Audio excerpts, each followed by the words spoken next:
Oi, gente, tudo bem? Eu acabei me atrasando para postar esse vídeo. Eu estava imprimindo umas coisas para trazer esse conteúdo para vocês. E ele vai estar saindo um pouco tarde. E talvez o vídeo de histórias, alguns de vocês só consigam ver amanhã de manhã. Eu vou fazer de tudo para postar ele ainda essa madrugada. Porque eu ainda tenho que revisar o conteúdo, entender como é que eu vou falar dele para vocês, para ficar algo mais didático. Enfim, várias outras coisas. Mas eu vou tentar fazer de tudo para não me atrasar, postar logo, porque eu já me atrasei bastante com esse. Enfim, nesse vídeo a gente vai estudar um pouco sobre o conteúdo que nós vamos ver na prova de ensino religioso, né? Que se trata das três principais religiões monoteístas, né? O judaísmo, o cristianismo e o islamismo. Nesse vídeo a gente vai tratar dessas três religiões e eu queria começar falando do judaísmo, que é a religião mais antiga entre essas três, né? O material que eu vou estar usando para, enfim, falar desse conteúdo com vocês vai ser o próprio texto que a professora passou em sala de aula, né? O texto do judaísmo com 3 páginas. Então, se vocês estiverem com ele aí, eu recomendo que peguem para acompanhar. Eu não vou ler o texto todo, mas vou tentar focar nas partes principais e algumas coisas que talvez ela toque em determinados pontos, mas eu vou fazer o máximo possível para tentar focar principalmente nas partes que ela, enfim, demonstra mais interesse, que nós temos certeza que ela vai cobrar, até porque, por exemplo, o texto do cristianismo tem 7 páginas e ela não vai cobrar tudo o que está escrito nas 7 páginas. Enfim, começando com o judaísmo, né? Como eu já disse, é uma das 3 principais religiões monoteístas do mundo e, enfim, é uma crença que envolve, além da religião, a questão da filosofia e do modo de vida dos adeptos, né? É uma das tradições religiosas mais antigas do mundo, né? Se eu não me engano, é a monoteísta mais antiga do mundo. Eu não tenho certeza, porque eu acho que a mais antiga é o hinduísmo, e o hinduísmo é politeísta. Mas, enfim. E os judeus pregam a existência de somente um único Deus, claro, por ser monoteísta. E, apesar dela ser a religião, uma das religiões mais antigas do mundo, ela é, dessas 3 principais monoteístas, ela é a que tem menor número de adeptos. Isso porque o judaísmo ele é um grupo étnico-religioso. Isso significa que o judaísmo, além de ser uma religião, ele também é uma etnia, né? Que a gente vai se referir a essa etnia do judaísmo como a etnia hebraica, né? Para você fazer parte dessa etnia, você precisa ser filho de uma mãe judia, porque o judaísmo ele não é uma religião de conversão. Você não pode se converter ao judaísmo da mesma forma que você pode se converter ao cristianismo ou a demais religiões. Para você ser legitimamente judeu, você tem que nascer de uma mãe que é judia. Então, somente assim você vai fazer parte da civilização hebraica. E por isso que ela tem o menor número de adeptos. Atualmente, os países que os judeus estão mais presentes são Israel e os Estados Unidos. Os Estados Unidos, principalmente por conta da realidade do Holocausto, né? Na época do Holocausto, a maioria dos judeus foram se refugiar lá nos Estados Unidos e até hoje permanecem muitos por lá. Outra parte fundamental que a gente vai encontrar nessa primeira parte do texto vai ser que o judaísmo ele foi fundado por Abraão. Isso é muito importante, até porque com isso a gente se recorda que o judaísmo é uma religião abraâmica. Isso significa que ela tem raízes nos ensinamentos de Abraão e foi fundada por ele. E Abraão fundou o judaísmo lá no século XVIII a.C. Isso é importante, que foi antes de Cristo. Ela se desenvolveu com a civilização hebraica, como eu já falei, através de Moisés, Davi e os reis. Já falei Davi, né? Enfim, os reis. Aí tem Moisés, aí os reis Davi, Saul e Salomão, né? Davi, inclusive, tendo a estrela de Davi, que é o principal símbolo do judaísmo, e Salomão tendo não é a estrela de Salomão, é o selo de Salomão, que também é um dos principais símbolos, mas ainda é menos utilizado do que a estrela de Davi, que é o símbolo mais característico, inclusive presente até na bandeira de Israel, que é um país praticamente judeu. Eu não sei se é um estado confessional, eu não me recordo disso agora, mas a maior parte da população desse país é hebraica. Enfim, aí é aquela coisa de religião monoteísta, né? Os judeus creem que Deus é o criador, que só existe um Deus, que é criador de todo o universo, e é quem influencia a sociedade humana, né? E o livro sagrado do judaísmo, outra parte que é bem importante, que está presente nessa parte 1 do texto, é a Torá, que também pode ser chamada de Bíblia hebraica, pelo aquele lance que a gente já viu de hebreu ser a mesma coisa que judeu, né? Só que é como se judeu se referisse mais à religião e hebreu se referisse mais à etnia. É algo mais ou menos assim. E segundo a tradição hebraica, né, a Torá, que é o livro sagrado, foi escrito pelo próprio Deus e que não pode ser de maneira alguma alterado. E para eles, os judeus pertencem, né, a uma linhagem com pacto eterno, enfim, com Deus. E para a tradição judaica também, todos os judeus são descendentes diretos dos primeiros judeus, que são Abraão, Isaac e Jacó. É algo que me lembra muito a questão da sucessão apostólica na Igreja Católica Apostólica Romana, que a gente vai ver daqui a pouquinho, quando formos falar sobre o cristianismo. Indo agora para a segunda parte do texto, a gente vai ver um pouco como foi essa origem do judaísmo de uma forma mais ampla. Bom, de acordo com a tradição judaica, né, essa prática religiosa do judaísmo e tal, teve origem quando Abraão foi ordenado pelo próprio Deus para guiar o povo à Terra Prometida. Aí Abraão levou a galera para Canaã, só que aí, um momento, eles, enfim, foram assolados pela fome, não tinha alimento lá, e, enfim, temendo que o pior acontecesse, Abraão levou a galera de volta. Só que aí, muitos anos depois, Moisés levou o pessoal de volta para Terra Prometida, né? E Moisés fez isso, no século 12 a.C. Então, tendo em vista que Abraão levou a galera para lá no século 18 a.C. e Moisés fez no século 12, tem um bom período de tempo de lá para cá.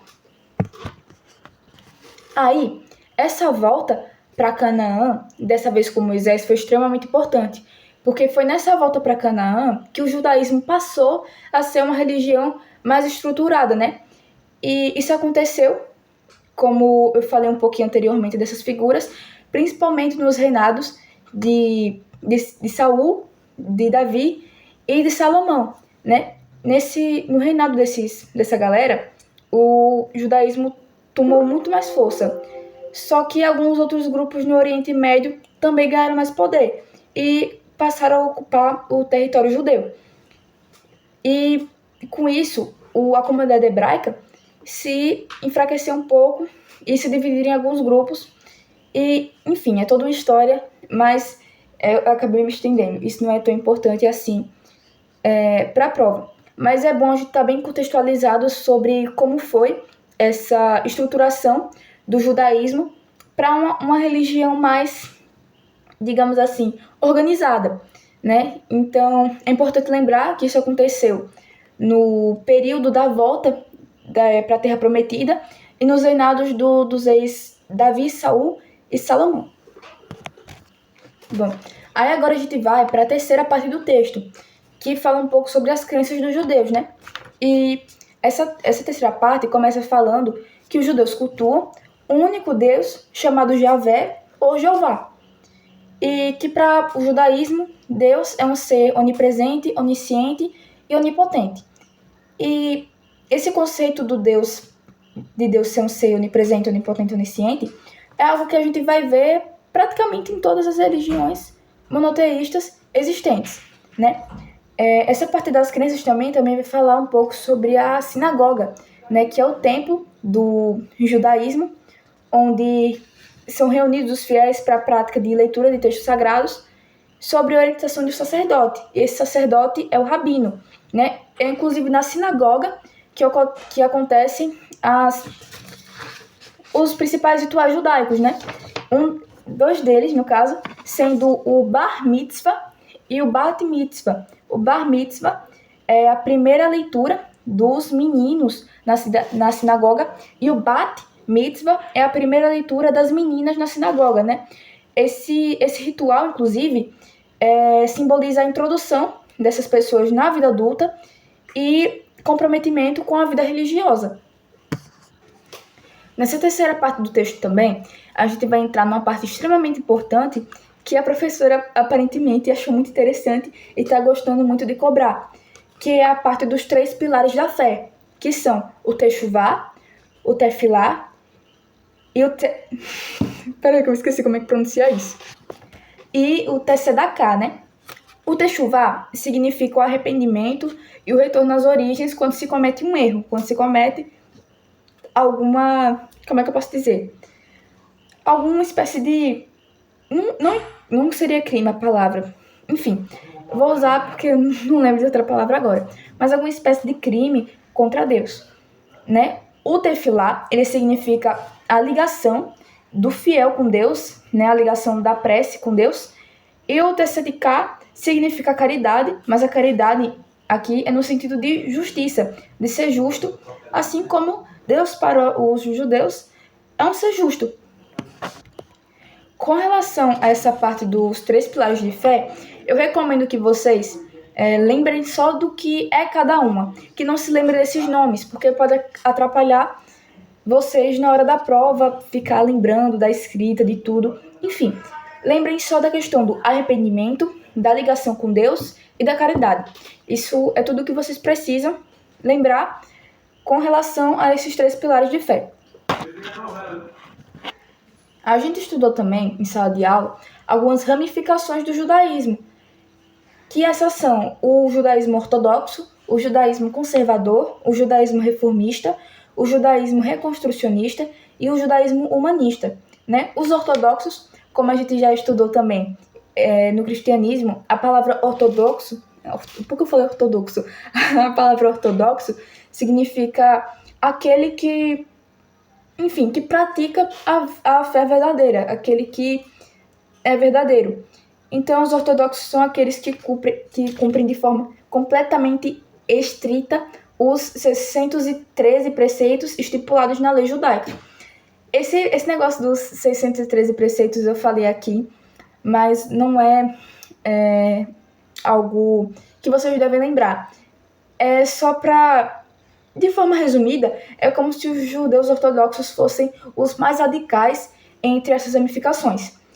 A gente também tem os judeus conservadores, né, que é aquela vertente que é parecida com os judeus ortodoxos, e eu falo parecida porque, exceto por um detalhezinho, eu não considero igual, né, que é porque o judaísmo conservador, ele permite que os fiéis possam adaptar, né, os ritos, enfim,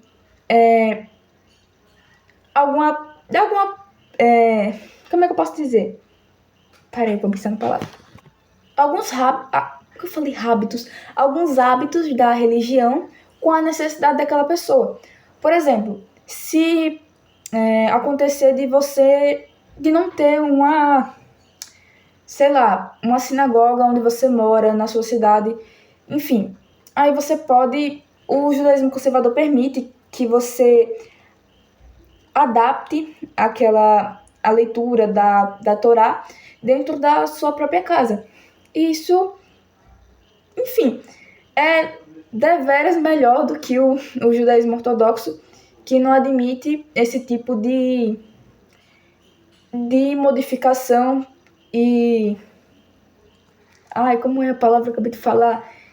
E essas adaptações, né? O judaísmo ortodoxo não permite isso. Também tem o judaísmo reformista, né? Que é um movimento que defende a introdução de novos conceitos e ideias nas práticas judaicas, né? Como a questão da tolerância, soberania individual, maior flexibilidade para a prática de determinados ritos.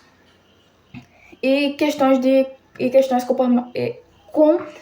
comportamentais, né? É como se fosse algo que queresse ser, tipo, mais...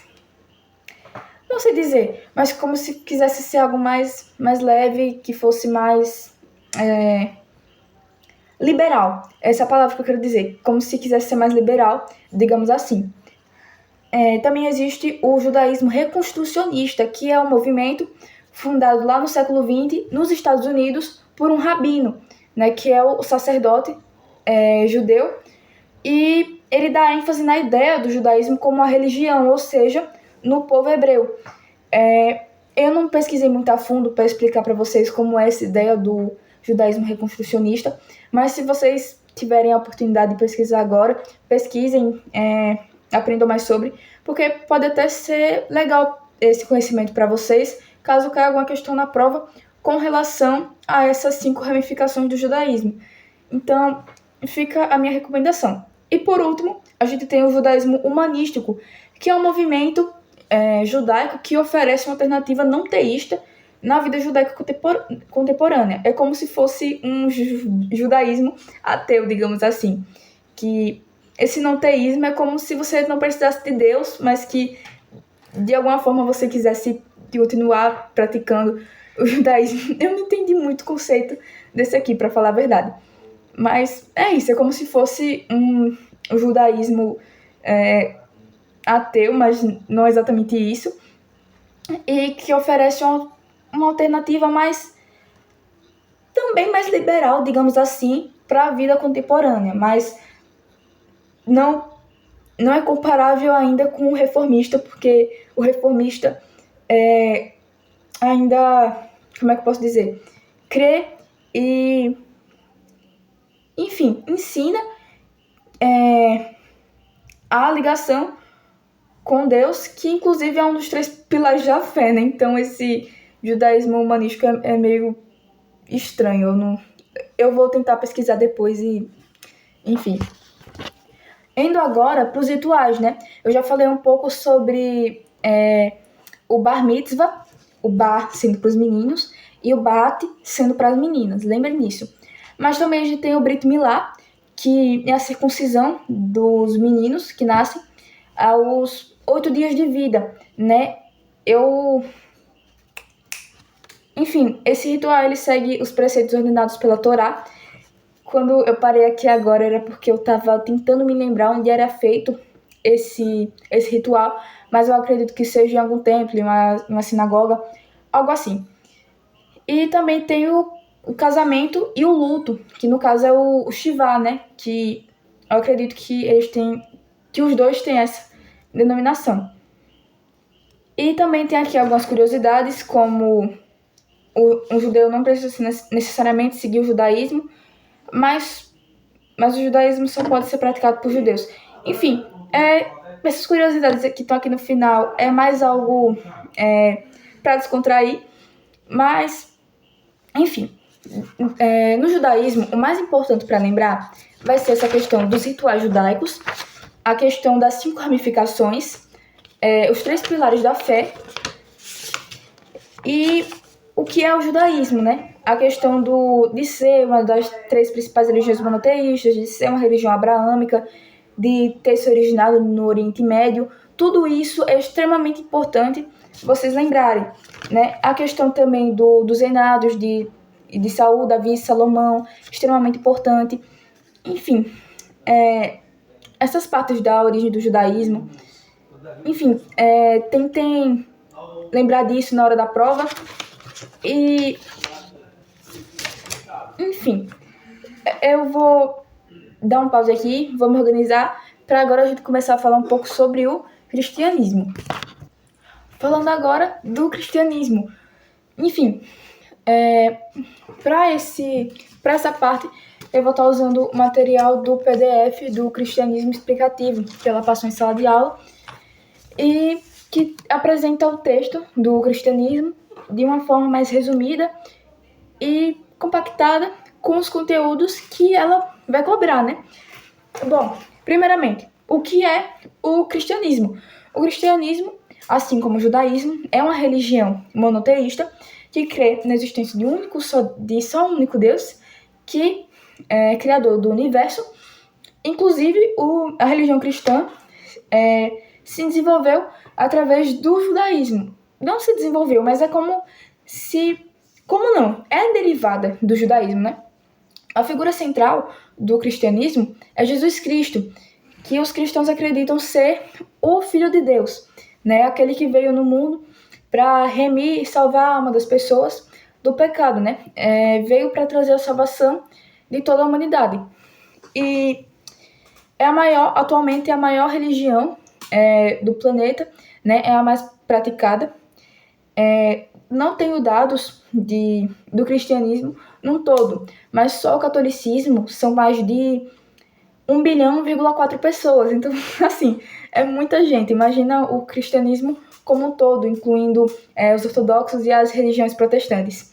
Enfim, e os cristãos têm o domingo como dia sagrado por ser o dia da ressurreição de Jesus, né? Jesus ressuscitou, morreu numa sexta-feira, crucificado, e ressuscitou ao domingo, né? Então, nós consideramos... Olha, fui clubista. Os cristãos consideram o domingo como dia sagrado por conta da ressurreição de Jesus, que é o que dá uma base à fé cristã. Se não fosse a ressurreição de Jesus, não teria... enfim, a crença... Por que eu tô falando nossa? Não é pra falar nossa, não é por ser revelativo aqui. Se não fosse pela ressurreição, a crença dos cristãos não teria fundamento. Então, a ressurreição é como o ápice da história de Jesus Cristo e da história de praticamente todo o cristianismo. E por falar em história do cristianismo, Peraí, me perdi. Por falar em história do cristianismo, depois do surgimento da igreja primitiva, que algumas pessoas afirmam ter surgido no dia de Pentecostes, outras afirmam ter surgido no momento em que Jesus disse a Pedro: "Tu és Pedro, e sobre esta pedra edificarei a minha igreja." Enfim, o que importa é o seguinte: depois do surgimento da igreja primitiva, os cristãos sofreram uma onda extremamente enorme de perseguição por parte do Império Romano, né? Isso porque naquela época os cristãos ainda não eram vistos como praticantes de uma religião, mas sim membros de uma seita, né? Quando a gente fala seita como se fosse algo completamente tenebroso, mas seita na realidade é um grupo de pessoas que exerce ali crenças que ainda não são consideradas é como se não tivesse sido desenvolvida o suficiente ainda. E é como se fosse, tipo, é como se ela fosse... Como não? Era enxergada como uma sociedade secreta ali, bizarrinha, pelo olhar do Império Romano. Aí o que acontece? Os cristãos, eles sofriam muita perseguição. Eles eram, por vezes, mortos, presos, enfim, isso de todas as formas possíveis, né? Alguns apóstolos mesmo de Jesus, se eu não me engano, Bartolomeu, foi esfolado vivo pelo Império Romano. Então, a gente vê o quão pesado era essa perseguição. Só que aí, o que aconteceu? Houve o Edito de Milão. Era Milão? Edito de Milão, lá em 330 depois de Cristo. O Edito de Milão praticamente extinguiu a perseguição contra os cristãos no Império Romano. Só que ainda não reconheceu o cristianismo como uma religião. Isso foi acontecer lá em 380 depois de Cristo, no Edito de Tessalônica, que reconheceu não só o cristianismo como uma religião, mas sendo a religião oficial do Império Romano. Algo que é interessante também da gente da gente dizer, não que vai cair na prova, mas eu acho legal falar sobre, é que na época que o cristianismo era uma seita, o símbolo dele era o peixinho, que a gente vê em vários lugares ainda hoje em dia, que remetem o cristianismo. Aí depois que foi adotado como religião oficial do Império Romano, o símbolo passou a ser uma cruz, que é o que a gente conhece hoje em dia. Aí beleza, o cristianismo não estava mais sendo perseguido pelo Império Romano, muito pelo contrário, estava sendo acolhido, e tudo bem, tudo ótimo, tudo perfeito. Até que veio o quê? O cisma do Oriente, que foi quando o cristianismo teve sua primeira divisão. Dessa vez entre os católicos, né, que significa universal, e os ortodoxos, que significam aquele que pratica a fé verdadeira. Né? Isso aconteceu por uma série de divergências políticas, mas principalmente teológicas, entre a Igreja do Ocidente, em Roma, e a Igreja do Oriente, em Constantinopla, como a gente já estudou em Artes. Nesse caso, as 3 maiores divergências teológicas que a professora colocou no slide são o monofisismo, que é a negação da natureza humana de Jesus Cristo por parte dos ortodoxos, né? Os ortodoxos acreditam que Jesus só tem apenas a natureza divina.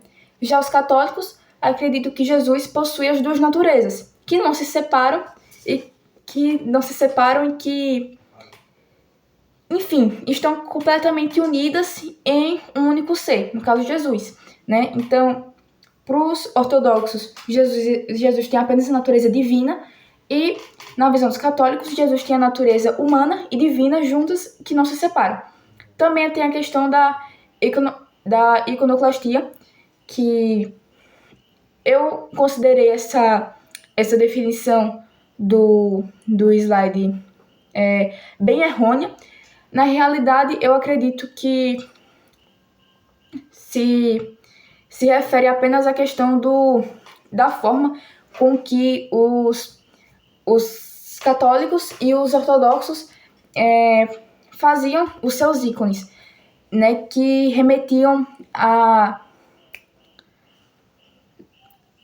figuras sagradas, né? Os católicos costumavam fazer imagens como essas aqui, que costumavam ser esculpidas. Já os esculpidas assim, digo porque eu não sei dizer a palavra certa, mas acredito que seja esculpidas mesmo. E já os ortodoxos acreditavam, porque eu falei acreditavam. Essa parte eu acredito que não tem a ver com crença. E os ortodoxos geralmente representavam mais essas figuras sagradas como posso dizer, com ícones, né? Ícones de pinturas, que a gente já viu muito também quando a gente estava estudando arte bizantina, também artes. Também tem a questão do cesaropapismo, né? Que os ortodoxos defendiam que a autoridade política, o imperador era a autoridade máxima da igreja e rejeitavam a autoridade do papa. Então, até hoje a gente tem essa questão, né, em Roma, a gente tem os ortodoxos. Eu tô bem, não. Em Roma, a gente tem um papa e para os ortodoxos vão existir patriarcas. Inclusive, outra coisa que vale a pena também ressaltar é o celibato, né? No catolicismo, os sacerdotes eles precisam fazer o voto celibatário. Ou seja, no momento em que alguém decide se tornar sacerdote, não só os homens, mas também as mulheres, quando decidem seguir a vida religiosa, fazem um voto de celibato, ou seja, eles não podem se relacionar com outras pessoas. Isso não acontece na Igreja Ortodoxa, né? Onde a gente vê vários padres, patriarcas se casando. Inclusive, teve um vídeo na internet que gerou a maior polêmica, que era de um padre com a família dele, e os comentários eram falando coisa horrorosa, xingando o cara, sendo que o cara era ortodoxo. Enfim, isso acontece e é importante que a gente saiba distinguir um do outro para não cometer esse tipo de erro. Bom, nessa parte do slide também, aqui vai apresentar algumas diferenças, como eu já falei, essa questão do celibato e dos patriarcas. E também tem a questão de como é a hóstia, né? Na Igreja Católica a gente tem o pão ázimo e na Igreja Ortodoxa a gente tem o pão fermentado. Também tem a questão de que na Igreja Católica a gente tem um conceito de pecado original e na Igreja Ortodoxa a gente tem um conceito de pecado ancestral, né? Eu tentei ir atrás, pesquisar esses conceitos, entender a diferença de um e outro, mas infelizmente eu não consegui entender direito a diferença de um para o outro.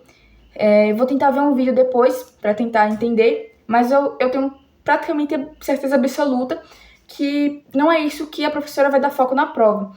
Eu acho que se ela for falar alguma coisa sobre essa questão da cisma do Oriente, ela vai perguntar como ocorreu. E eu acho legal que vocês citem algumas divergências teológicas. E eu acho que não precisa falar sobre a definição delas, por mais que seja legal falar. Mas eu acho que só falar do monofisismo, da iconoclastia e do cesaropapismo, acho que esses termos já são o bastante. Também tem outra divergência teológica que está presente no texto de forma bem rapidinha, nem se aprofunda muito nisso, mas que eu também acho que é muito importante falar sobre, porque é uma das principais mesmo, divergências teológicas, quando você está numa discussão e fala sobre isso, que é a causa filho ou quê, né? Tá presente no texto, se vocês lerem, eu não sei que parte do texto tá, mas é lá mais pro meio, que vai estar meio que em itálico essa palavra, né? Filho ou quê? Essa causa, ela vai falar sobre o seguinte: lá na igreja, lá no início do estudo da teologia da igreja primitiva, né? Eu acredito que já tinha essa divisão de Roma e Constantinopla. Parece que Roma passou com base nesses estudos, passou a ter sua fé que o Espírito Santo, que é a terceira pessoa da Santíssima Trindade, procedia do Pai, que é a primeira, e do Filho, que é a segunda, né? Como se o Espírito Santo, né, nesse caso, procedesse do amor, da união entre o Pai e o Filho. Mas os ortodoxos não acreditavam nisso, né? Os ortodoxos creem que o Espírito Santo pode proceder apenas do Pai.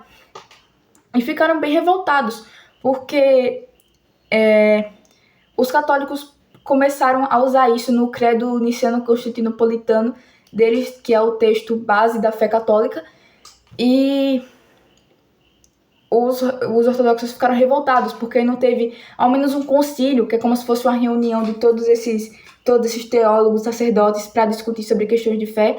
Não teve nenhum concílio para discutir de forma mais aberta sobre isso. Então, essa também foi uma das principais causas para essa divisão. Eu sei que foi um pouco complicado dessa forma que eu expliquei, mas lembrem dessa palavra, tá lá no texto, deem uma lida lá. É interessante, se tiver alguma questão aberta na prova, vocês mencionarem isso também, é legal.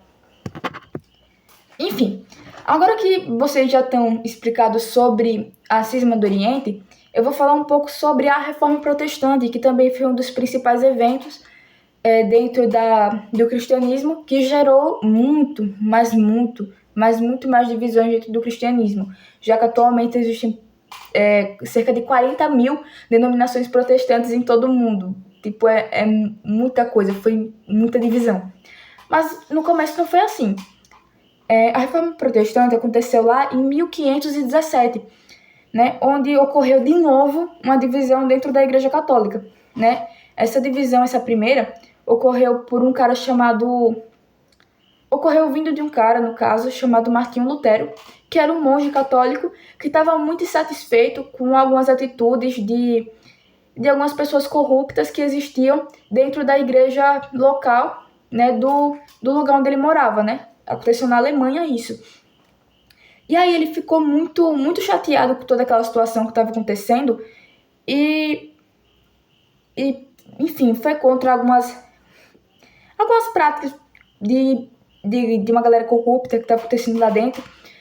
E aí ele surgiu com as 95 teses dele, ele escreveu 95, enfim, essas 95 teses que foram publicadas e, enfim, gerou aquele furdunço total, né? Porque tinha outras pessoas também que estavam insatisfeitas e passaram a apoiar essas teses dele. E outra coisa que a professora mencionou dentro da sala de aula é que Martinho Lutero, né, nasceu católico e morreu católico. E não foi ele que fundou a Igreja Luterana a princípio, mas sim, após a morte dele, algumas pessoas que apoiavam os ensinamentos, não os ensinamentos, mas que apoiavam as teses dele, né, criaram essa Igreja Luterana. Enfim, outra coisa que eu acabei me esquecendo de falar nessa parte, mas que vale muitíssima pena a gente falar sobre, é a questão das solas, né? Dentro das 95 teses de Martinho Lutero, ele surgiu com 5 solas, que são sola fide, somente a fé, solus Christus, somente Cristo, sola gratia, somente a graça, sola Scriptura, somente a Escritura, e sola Deo Gloria, somente a glória de Deus. Enfim, eu não me recordo se no texto de 7 páginas tem o conceito de cada uma delas, mas eu acredito que tem cada uma delas escritos bonitinhos. Então, eu recomendo muito também que vocês lembrem de cada uma delas, porque também será deveras importante. Após essa criação da Igreja Luterana pelos seguidores de Martinho Lutero, começaram a surgir várias e, tipo assim, várias outras igrejas protestantes. Entre essas igrejas protestantes que surgiram, enfim, lá no início dessa onda, teve também a Igreja Calvinista, né, que foi fundada pelo João Calvino, lá na França, e a Igreja Anglicana, fundada pelo rei Henrique VIII na Inglaterra. Inclusive, isso aqui a gente já estudou em história, né, que porque a igreja não quis anular um casamento que não tinha como anular, porque o casamento foi válido. Henrique VIII ficou com raivinha, porque queria dar ganha na mulher, mas a igreja não estava deixando, e criou a Igreja Anglicana, que tem praticamente tudo extremamente parecido com a Igreja Católica, desde dos sacramentos até a própria estrutura das igrejas, etc. Mas a diferença, né, pelo menos o que a gente aprendeu na história, é que ao invés de ser o Papa, o líder da igreja era o próprio Henrique VIII. Enfim, eu acabei falando de muita coisa, falei da Cisma do Oriente, da Reforma Protestante, e acabei esquecendo de falar de alguns principais pontos da fé cristã, né, que é aquela coisa de Deus ter criado o homem, a sua imagem e semelhança, para reinar sobre a terra. E os cristãos também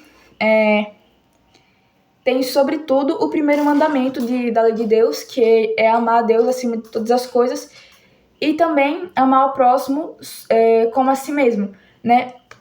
Os 10 mandamentos da lei de Deus podem ser resumidos só nesses 2, né? Amar a Deus sobre todas as coisas, que vai fazer referência aos 3 primeiros mandamentos, e amar o próximo como a si mesmo. Até porque se você amar o próximo como a si mesmo, você não vai matar, você não vai roubar, você... Enfim, não vai cometer esse tipo de coisa contra o seu próximo. Também tem a crença na Santíssima Trindade, né? Por mais que o cristianismo... Enfim, tem esse negócio da Trindade, mas o cristianismo continua sendo uma religião monoteísta. Até porque a Santíssima Trindade, ela consiste em 3 pessoas, mas sendo um só. É um 3 em 1, né? São 3 pessoas, o Pai, Deus Pai, o Filho, Jesus Cristo e o Espírito Santo, sendo um só Deus. Também tem a crença que Deus é justo e nos ama e não gosta de nos castigar, por mais que às vezes, né, seja necessário. E também tem a crença de que Jesus voltará à Terra. Ele veio, ressuscitou, voltou ao Pai e voltará à Terra no dia do juízo final, e os condenados por ele, né, sofrerão penalidades e os salvos receberão a vida eterna no reino dos céus. Tá massa? Agora a gente vai passar para falar um pouco agora sobre o islamismo, finalmente, porque eu não aguento mais, eu quero que acabe logo. Gente, vamos lá, vou explicar islamismo pra vocês quando eu como meu pãozinho. Bom, gente, começando também com aquela mesma pergunta que a gente começou as outras, né? O que é o islamismo? O islamismo, assim como as outras, é uma das maiores religiões monoteístas do planeta, né? Ela foi revelada pelo último profeta, que é como é chamado o Maomé, e assim como a gente viu no texto do judaísmo, não no texto de cristianismo eu não lembro, mas como a gente viu no texto do judaísmo, o islamismo também é uma doutrina moral e política, né? Tanto que em alguns livros sagrados, né, a gente vai ver que alguns livros sagrados do islamismo, a gente vai ver que tem várias leis de como conviver na sociedade fazendo parte do Islã, sendo uma pessoa de religião islâmica. E a palavra Islã representa e significa submissão, né? No caso, submissão ao Deus do islamismo. E aí a gente entra na parte dos livros sagrados, né? Dos livros sagrados, a gente tem 3 principais, que são o Alcorão, ou o Corão, né? É mais comum a gente ver falar Alcorão, né? Porque esse Al, como a gente estudou, eu acredito que no 6º ano, vem do Deus Alá, né? Então, é mais comum a gente falar Alcorão, que é o principal livro sagrado do islamismo. Eu tô olhando pelo celular, porque a minha impressora deu um pife aqui. Aí eu tô tendo que olhar essas primeiras páginas do Sal de Manhã. Aí, ó.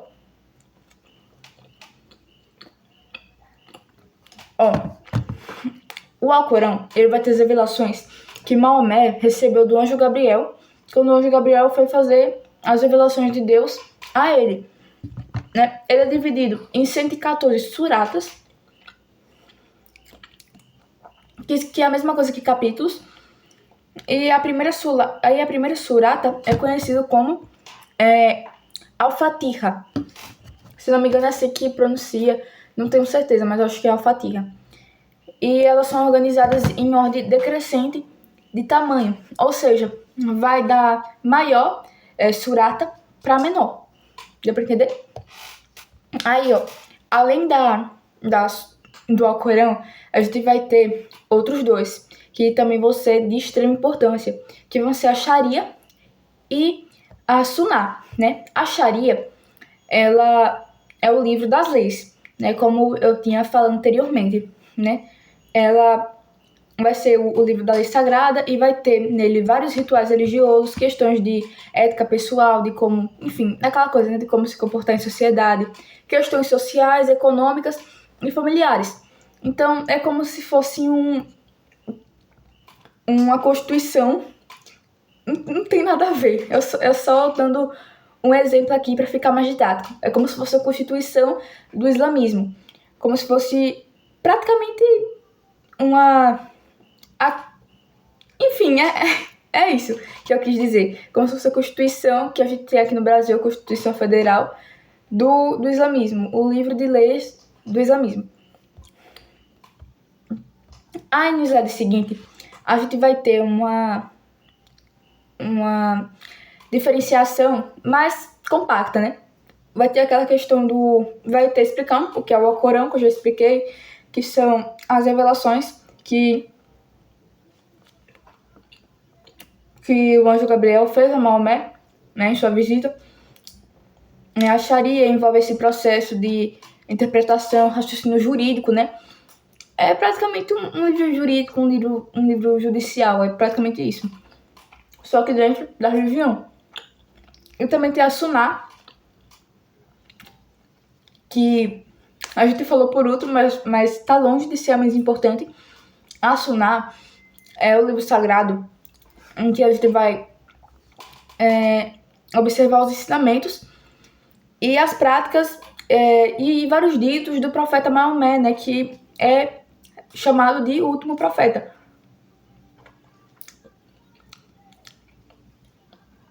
Que também além de Maomé, é chamado de Muhammad.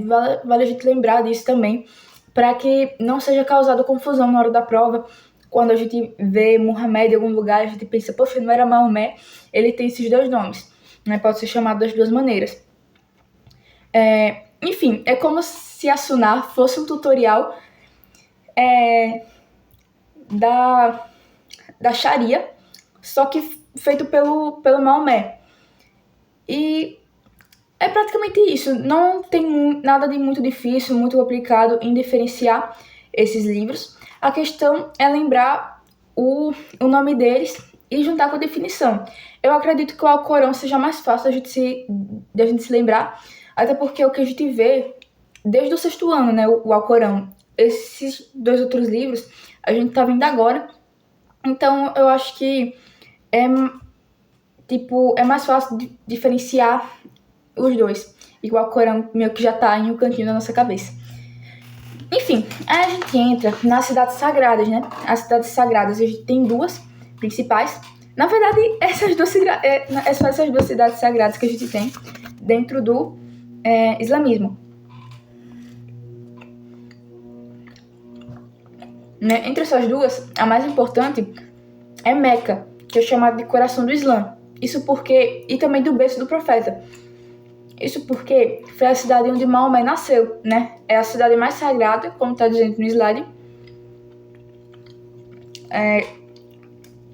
E também tem o Monte Arafat, que foi onde Maomé deu o seu último sermão. E também tem Medina, que é conhecido como o refúgio do profeta.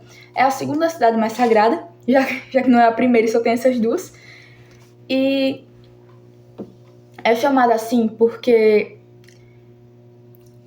Maomé morava, né, em Meca. Em Meca tinha, tipo assim, várias tribos politeístas que meio que se agrupavam, assim como os cristãos, por exemplo, se agrupavam nos primeiros séculos, né, quando ainda era considerado seitas. E aí tava tudo aquilo rolando, né, ao redor de Maomé, aquela coisa do islamismo, tal, das revelações pelo anjo Gabriel. E essas tribos politeístas não gostaram nem um pouquinho daquilo e meio que enxotaram ele para fora de Meca. E aí ele foi se refugiar em Medina, né, que tem a questão da mesquita do profeta, né, que é o templo lá do islamismo, se eu não me engano. Eu não... Peraí, calma aí.